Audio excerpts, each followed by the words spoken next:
Uang beredar saat ini hanya 44% dari GDP nasional dan ini berbahaya dari kacamata orang yang mengerti ekonomi makro dan mikro di Indonesia. Maaf, informasi seperti ini memang terlihat nyinyir kepada menteri jagoan yang berprestasi internasional. Namun entah mengapa, mungkin karena nggak banyak yang paham ilmu ekonomi, maka melihat data seperti ini yang tidak membuat ekonomi bergerak ini saat ini terlihat biasa saja. Padahal kalau melihat dari indikator ekonomi seperti di awal tadi yang mendapatkan data bahwa uang beredar saat ini hanya 44% dari GDP nasional, ini artinya banyak sektor ekonomi yang sakit keras, sakit kronis. Sayangnya data seperti begini, yaitu yang 44% uang beredar, nggak banyak yang paham cara bacanya bahwa ini berbahaya bagi ekonomi sebuah negara. Malaysia, Filipina, Thailand itu 120%-an uang beredar dibandingkan GDP nasionalnya. Ini sama-sama kena COVID loh ya negaranya. Negara-negara di ASEAN ini dalam 7 tahun terakhir pertumbuhan ekonominya adalah 50%-an dibandingkan pejabat saat ini yang hanya bisa membuat 20% tumbuh dalam 7 tahun. Padahal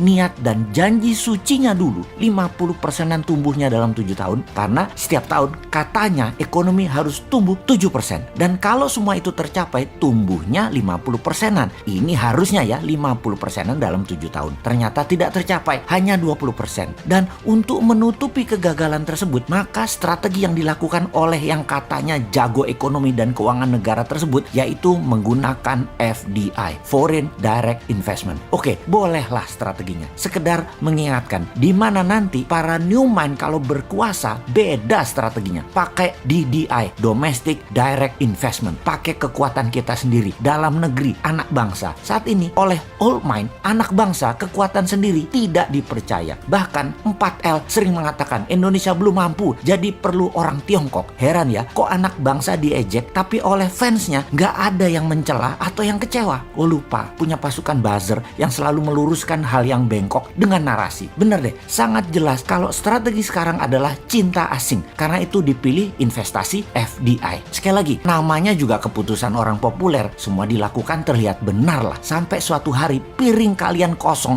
nggak ada lauk yang bisa dimakan. Baru Anda akan percaya ada masalah bernegara ekonominya. Tapi kita ini warga negara yang baik. Kita setuju FDI. Coba sekarang kita kalkulasi strategi FDI itu. Setelah kita hitung FDI dana masuk dibagi jumlah penduduk Indonesia, ternyata di Indonesia hanya dapat $100 per orang FDI-nya. Dibandingkan Singapura tahun lalu, FDI masuk ke Singapura adalah $19.000 per orangnya.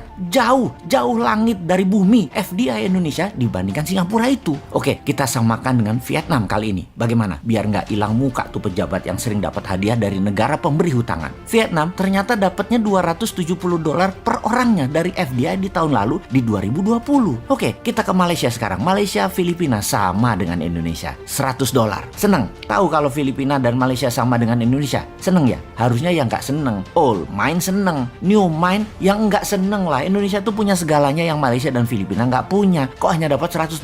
Lalu apa strateginya? Ya kembali ke klasik. Karena old mind bisanya cuma satu, yaitu hutang lagi. Oke, mau lihat dari kacamata mana indikator ekonominya sekarang? Bagaimana kalau kita lihat dari pertumbuhan kredit? Tiap tahun harusnya kredit disalurkan itu tumbuhnya 15% dibanding tahun sebelumnya. Di mana 15% itu pasti akan menumbuhkan 7%-an ekonomi. Namun, beberapa tahun belakangan ini kredit hanya 2-3% pertumbuhannya. Ya bagaimana ekonomi mau tumbuh 7%?